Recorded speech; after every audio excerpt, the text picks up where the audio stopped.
ठीक है। फिर उस तो बाद रहेगा अपना प्रॉपर्टी टैक्स, सैनिटेशन, ठीक है। Water, cow cess. ठीक है।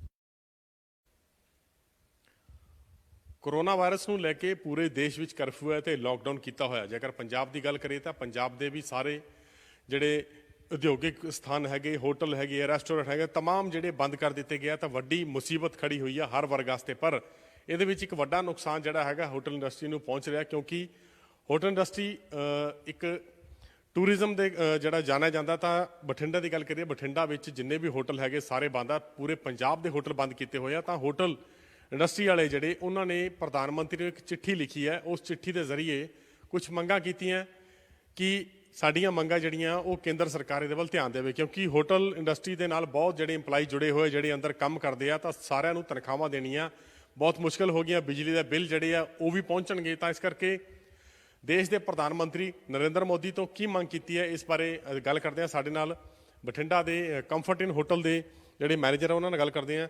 ਰਜਾਵਤ ਜੀ, ਜਿਹੜੀ ਚਿੱਠੀ ਲਿਖੀ ਹੈ PM ਨੂੰ, ਕੀ ਮੰਗ ਕੀਤੀ ਹੈ ਤੁਸੀਂ? हमने यही मांग की है कि हमें मतलब कुछ ना कुछ तो इनफैक्ट बेनिफिट्स दें। बिकॉज देखिए होटल्स चाहे बंद भी हों, लेकिन होटल्स में एम्प्लॉयज़ का रनिंग ज़रूरी है, किचन खोलना हमारा ज़रूरी है। यहाँ पर जो हमारा एम्प्लॉयमेंट है जो बाहर कंट्रीज से आया है और बाहर जो अलग अलग सिटीज़ से आया है, उनके फूडिंग का, उनका एकोमोडेशन का अरेंजमेंट रखना ही है। हाउस कीपिंग है, अलग अलग डिपार्टमेंट्स है, किचन है और सिक्योरिटीज़ है, सारा है, प्लस प्रॉपर्टी की मेंटेनेंस है, वो रेगुलर इसमें करना ही है। हमने बिजली बिल हमारा आना ही है, हमारे जो ये एसिड्स फिक्स एसिड्स खर्चे हैं वो होना ही है, और ये फूडिंग का ये सब का सारा चीज़ हमें मतलब देखना है। सैलरीज देखनी है, हमारी सैलरी भी काफ़ी है। तो प्लस हम माइनस से माइनस करके भी हमारे पास इनफैक्ट 70-75 मेंबर का स्टाफ तो रखना ही पड़ रहा है हमें बिग प्रॉपर्टीज़ में। तो ये सारे खर्चे हैं। इस खर्चे का मैं इसको रिक्वेस्ट किया है कि इसका ज़रूर कुछ ना कुछ हमें मुआवजा दें। ਕਿੰਨੇ ਜਿਹੜੇ ਹੁਣ ਐਟ ਪ੍ਰੈਜ਼ੈਂਟ ਕਿੰਨੇ ਹੋਟਲ ਦੇ ਵਿੱਚ ਕਰਮਚਾਰੀ ਹੈਗੇ, ਕਿਉਂਕਿ ਹੋਟਲ ਬੰਦ ਹੈ ਸਾਰੇ, ਤਾਂ ਜਿਹੜੇ ਬਾਹਰ ਦੇ ਰਾਜਾਂ 'ਚ ਨਹੀਂ ਜਾ ਸਕੇ ਉਹ ਕਿੰਨਿਆਂ ਨੂੰ ਤੁਸੀਂ ਟੇਕ ਓਵਰ, ਯਾਨੀ ਉਹਨਾਂ ਦੇ ਖਾਣ ਪੀਣ ਦਾ ਖਰਚਾ ਕਿੰਨਾ ਤੁਸੀਂ ਕਰ ਰਹੇ ਹੋ? ਕਿੰਨੇ ਇੰਪਲਾਈ ਹੈਗੇ? सर 100 मेंबर्स का स्टाफ है अभी भी हमारे पास इधर।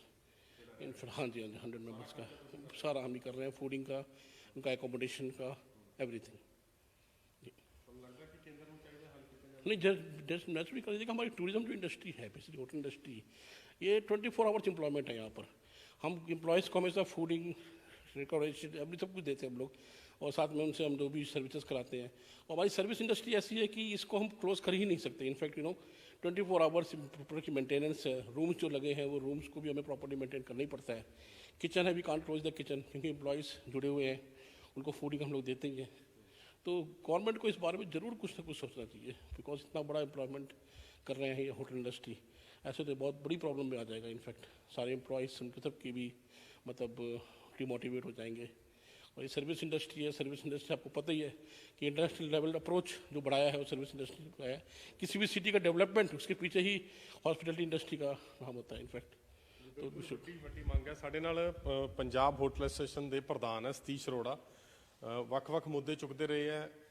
ਹੌਸਪਿਟੈਲਿਟੀ ਦੀ ਗੱਲ ਕਰੀਏ ਜਾਂ ਜਿਹੜੀਆਂ ਇਹਨਾਂ ਦੀ ਮੰਗਾਂ ਚੁੱਕਦੇ, ਉਹਨਾਂ ਨਾਲ ਗੱਲ ਕਰਦੇ ਹਾਂ। ਸਤੀਸ਼ ਜੀ, ਪੂਰੇ ਪੰਜਾਬ ਦੀ ਕਮਾਨ ਆਪਾਂ ਕਹਿ ਸਕਦੇ ਹਾਂ ਤੁਹਾਡੇ ਹੱਥ 'ਚ ਹੈਗੀ ਹੈ। ਹੁਣ ਕੀ ਮੁਸ਼ਕਲਾਂ ਮੇਨ ਆ ਰਹੀਆਂ, ਕਿਉਂਕਿ ਸਾਰਾ ਕੁਝ ਹੀ ਠੱਪ ਹੈਗਾ? ਕੀ ਮੰਗ ਕੀ ਹੈ ਤੁਹਾਡੀ ਹੁਣ? ਹੌਸਪਿਟੈਲਿਟੀ ਜੇ ਟੂਰਿਜ਼ਮ ਦੀ ਅਸੀਂ ਗੱਲ ਕਰੀਏ ਤਾਂ 1947 ਤੋਂ ਬਾਅਦ ਅਗਰ ਕੋਈ ਸੈਟਬੈਕ ਲੱਗਿਆ ਇੰਡਸਟਰੀ ਨੂੰ ਤਾਂ ਇਹ ਮੇਜਰ ਸੈਟਬੈਕ ਹੈ।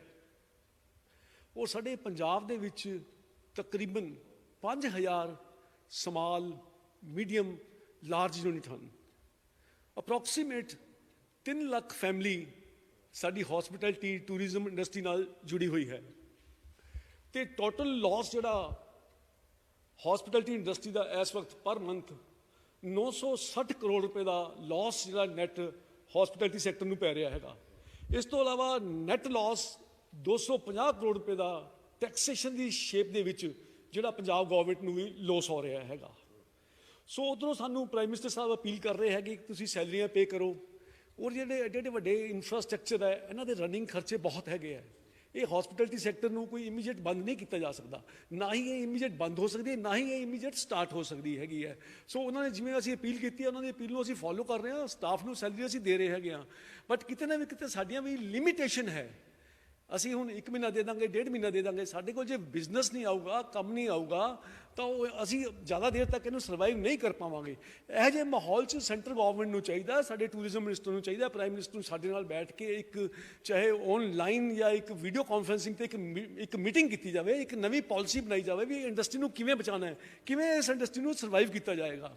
ਸੋ ਜਿਹੜੀ ਵੈਸੇ ਤਾਂ ਕਹਿਣ ਨੂੰ ਤਾਂ ਜਿਹੜੀ ਹੌਸਪਿਟੈਲਿਟੀ ਇੰਡਸਟਰੀ ਹੈ ਇੱਕ, ਜੇ ਅਸੀਂ ਗੱਲ ਕਰਦੇ ਹਾਂ ਤਾਂ ਜਦੋਂ ਇੱਕ ਛੋਟਾ ਬੱਚਾ ਪੈਦਾ ਹੁੰਦਾ ਹੈਗਾ ਤਾਂ ਮਿਊਨਿਸਪਲ ਕਾਰਪੋਰੇਸ਼ਨ ਉਹਨੂੰ ਇੱਕ ਸਰਟੀਫਿਕੇਟ ਦਿੰਦੀ ਹੈ ਕਿ ਤੁਸੀਂ ਮੇਲ ਹੋ ਕਿ ਫੀਮੇਲ ਹੋ।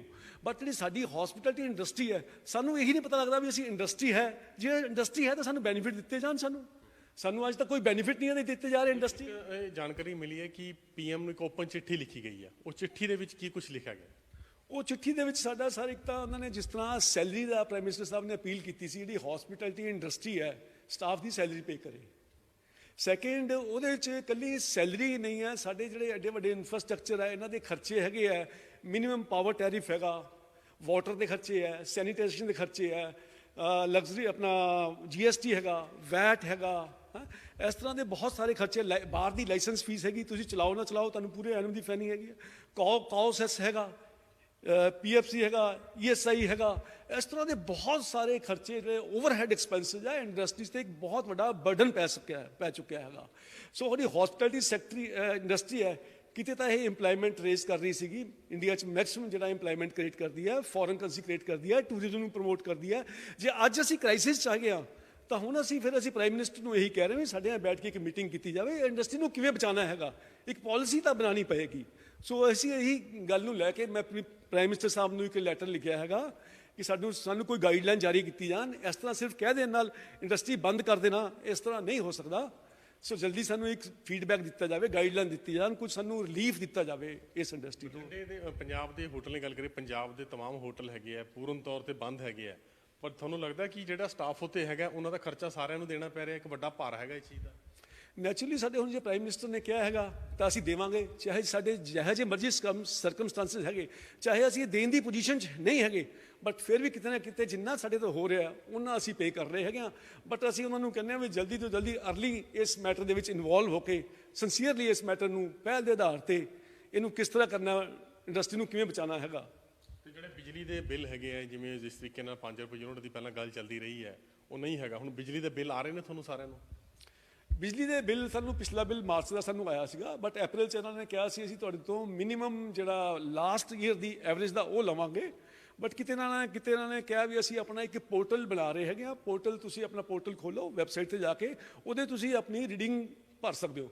ਬਟ ਉਹ ਪੋਰਟਲ ਜਿਹੜਾ ਹੈਗਾ ਪ੍ਰੋਪਰ ਹਲੇ ਵਰਕਿੰਗ ਨਹੀਂ ਕਰ ਰਿਹਾ। ਉਹ ਜੇ ਅਸੀਂ ਰੀਡਿੰਗ ਉਸ ਭਰ ਰਹੇ ਹਾਂ ਤਾਂ ਉਹ ਰੀਡਿੰਗ ਚੱਕ ਨਹੀਂ ਰਿਹਾ ਹੈਗਾ। ਸੰਖੇਪ 'ਚ ਮੈਂ ਜਾਣਨਾ ਚਾਹੂੰਗਾ ਕਿ ਕਿਸ ਤਰ੍ਹਾਂ ਦੇ ਤੁਹਾਨੂੰ ਸਲਾਹ ਕਿਸ ਤਰ੍ਹਾਂ ਦੀ ਦਿਓਗੇ ਤੁਸੀਂ ਵੀ ਇਸ ਤਰੀਕੇ ਦਾ ਹੱਲ ਕੀਤਾ ਜਾਵੇ ਤਾਂ ਕਿ ਤੁਹਾਡੀ ਇੰਡਸਟਰੀ ਨੂੰ ਫਾਇਦਾ ਹੋਵੇ ਤੇ ਸਰਕਾਰ ਜਿਹੜਾ ਲੋਕਡਾਊਨ ਕਰਕੇ ਬੈਠੀ ਹੈ ਉਹ ਵੀ ਰਵੇ? ਕੀ ਮਸ਼ਵਰਾ ਕੀ ਦੇਣਾ ਚਾਹੋਗੇ ਸਰ? ਅਸੀਂ ਤਾਂ ਹੁਣ ਇਹੀ ਕਹਾਂਗੇ ਜਿੰਨਾ ਸਾਨੂੰ ਰਿਲੀਫ ਦੇ ਸਕਦੇ ਆ ਪਹਿਲਾਂ ਤਾਂ ਸਾਨੂੰ ਰਿਲੀਫ ਦੇਣ। ਸੈਕਿੰਡ ਥਿੰਗ, ਇਹਨੂੰ ਸਟੈਪ ਬਾਈ ਸਟੈਪ ਨੂੰ ਅਸੀਂ ਹੌਸਪਿਟੈਲਿਟੀ ਇੰਡਸਟਰੀ ਨੂੰ ਖੋਲ੍ਹ ਸਕਦੇ ਹੈਗੇ ਹਾਂ। ਹੁਣ ਜਿਵੇਂ ਹੋਟਲ ਦੇ ਰੈਜ਼ੀਡੈਂਸ਼ੀਅਲ ਰੂਮ ਹੈਗੇ ਆ, ਜਿੱਥੇ ਗ੍ਰੀਨ ਜ਼ੋਨ ਹੈਗਾ ਉੱਥੇ ਇਹ ਸਟਾਰਟ ਕੀਤਾ ਜਾ ਸਕਦਾ ਹੈਗਾ, ਜਾਂ ਰੈਸਟੋਰੈਂਟ 'ਚ ਮਿਨੀਮਮ ਗੈਦਰਿੰਗ ਨੂੰ ਲੈ ਕੇ ਉਹ ਵੀ ਸਟਾਰਟ ਕਰ ਸਕਦੇ ਹੈਗੇ ਹਾਂ। ਛੋਟੀ ਛੋਟੀਆਂ ਗੈਟ ਟੂਗੈਦਰ ਬੈਂਕੁਏਟਸ ਜਿਹੜੀਆਂ ਮੈਰਿਜ ਜਿਹੜੀਆਂ ਹੋ ਹੀ ਰਹੀਆਂ ਉਹ ਲੋਕਾਂ ਨੂੰ ਮਜਬੂਰ ਹੋ ਕੇ ਘਰੇ ਕਰਨੀਆਂ ਪੈ ਰਹੀਆਂ ਹੈਗੀਆਂ। ਛੋਟੀਆਂ 20-30 ਬੰਦਿਆਂ ਦੀ ਗੈਦਰਿੰਗ ਦੀ ਸਾਨੂੰ ਪਰਮਿਸ਼ਨ ਦਿੱਤੀ ਜਾਵੇ ਤਾਂ ਕਿ ਕੁਝ ਤਾਂ ਸਟਾਰਟ ਹੋਵੇ। ਲੋਕਾਂ 'ਚ ਇੱਕ ਵਿਸ਼ਵਾਸ ਬਣਨਾ ਚਾਹੀਦਾ, ਟਰਸਟ ਬਣਨਾ ਚਾਹੀਦਾ ਵੀ ਸਰਕਾਰ ਵੀ ਕੁਝ ਕਰ ਰਹੀ ਹੈਗੀ ਹੈ। ਸੋ ਇਸੇ ਤਰ੍ਹਾਂ ਦਾ ਕੁਝ ਨਾ ਕੁਝ ਪਲਾਨ ਕਰਨਾ ਚਾਹੀਦਾ ਹੈਗਾ। ਜੀ ਬਿਲਕੁਲ, ਇੱਕ ਸੁਝਾਅ ਦਿੱਤਾ ਗਿਆ ਹੋਟਲ ਇੰਡਸਟਰੀ ਦੇ ਜਿਹੜੇ ਪੰਜਾਬ ਦੇ ਪ੍ਰਧਾਨ ਹੈ ਸਤੀਸ਼ ਅਰੋੜਾ ਜੀ ਵੱਲੋਂ ਕਿ ਜਿਹੜਾ ਜਿਵੇਂ ਬਠਿੰਡਾ ਦੀ ਗੱਲ ਕਰੀਏ, ਬਠਿੰਡਾ ਇਸ ਵਕਤ ਗ੍ਰੀਨ ਜ਼ੋਨ ਦੇ ਵਿੱਚ ਹੈਗਾ। ਬਠਿੰਡਾ ਬਚਿਆ ਹੋਇਆ ਕਿਉਂਕਿ ਪ੍ਰਸ਼ਾਸਨ ਨੇ ਸਖਤਾਈ ਕੀਤੀ ਹੋਈ ਹੈ, ਲੋਕ ਵੀ ਜਾਗਰੂਕ ਹੈਗੇ ਆ, ਤਾਂ ਕਿਤੇ ਨਾ ਕਿਤੇ ਰਿਲੈਕਸੇਸ਼ਨ ਦੀ ਮੰਗ ਕੀਤੀ ਗਈ ਹੈ। ਇਸ ਕਰਕੇ ਦੇਸ਼ ਦੇ ਪ੍ਰਧਾਨ ਮੰਤਰੀ ਤੋਂ ਵੀ ਇੱਕ ਚਿੱਠੀ ਦੇ ਜ਼ਰੀਏ ਮੁਸ਼ਕਲਾਂ ਦੱਸੀਆਂ ਗਈਆਂ ਕਿ ਕਿਸ ਤਰੀਕੇ ਨਾਲ ਹੋਟਲ ਇੰਡਸਟਰੀ ਜਿਹੜੀ ਹੈ ਘਾਟੇ 'ਚ ਜਾ ਰਹੀ ਹੈ, ਉਸ ਤੋਂ ਬਾਵਜੂਦ ਵੀ ਆਪਣੇ ਮੁਲਾਜ਼ਮਾਂ ਦਾ ਧਿਆਨ ਰੱਖਦਾ ਹੈ। ਹੁਣ ਦੇਖਣ ਵਾਲਾ ਗੱਲ ਇਹ ਹੋਊਗੀ ਕਿ ਦੇਸ਼ ਦੇ ਪ੍ਰਧਾਨ ਮੰਤਰੀ ਜਾਂ ਪੰਜਾਬ ਦੇ ਮੁੱਖ ਮੰਤਰੀ ਕੀ ਪਲੈਨਿੰਗ ਬਣਾਉਂਦੇ ਹੈ, ਕੀ ਇਹਨਾਂ ਦੀ ਮੰਗ ਪੂਰੀ ਹੁੰਦੀ ਹੈ ਜਾਂ ਇਸੇ ਤਰੀਕੇ ਨਾਲ ਇਹ ਆਪਣੀ ਮੰਗਾਂ ਜਿਹੜੀ ਉਠਾਉਂਦੇ ਰਹਿਣਗੇ, ਆਉਣ ਵਾਲਾ ਸਮਾਂ ਹੀ ਦੱਸੇਗਾ। ਕੈਮਰਾਮੈਨ ਗੁਰਵਿੰਦਰ ਦੇ ਨਾਲ ਅਮਿਤ ਸ਼ਰਮਾ, ਡੇਲੀ ਪੋਸਟ ਪੰਜਾਬੀ, ਬਠਿੰਡਾ।